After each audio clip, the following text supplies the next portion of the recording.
How to persuade with nudging and framing. Communication is about so much more than a good conversation. It's about getting your point across in a convincing way. But this isn't something that's always easy to do. Sometimes you find yourself lost for words, unable to justify something you've just said when suddenly put on the spot. Other times you believe you've got something important to say but can't seem to convince others of its merit. Getting the right balance between the way you persuade can be challenging.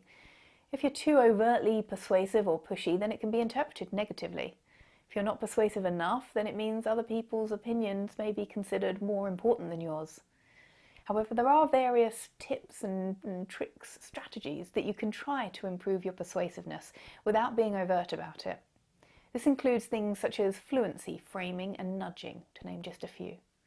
To your brain, when it hears or sees something fluent, it means that it's easily mentally able to process this and requires the minimum cognitive effort to get your head around it.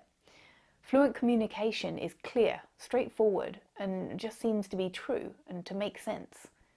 Fluency can mean that something seems familiar even when it isn't, simply because it's so easy to get. And all this means that something is perceived as fluent. In other words, something that is easy for the brain to make sense of without having to invest too much neural power.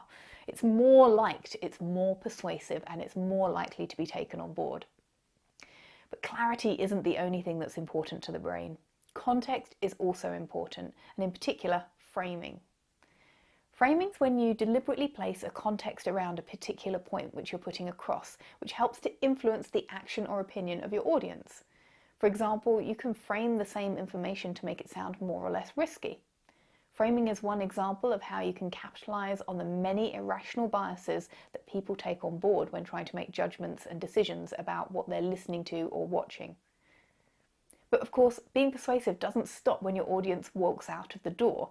It's a continual, ongoing process of change, a shift in thinking or a perspective which needs an occasional nudge in the right direction to keep on track. Nudges are subtle hints which prompt people to act in a particular way.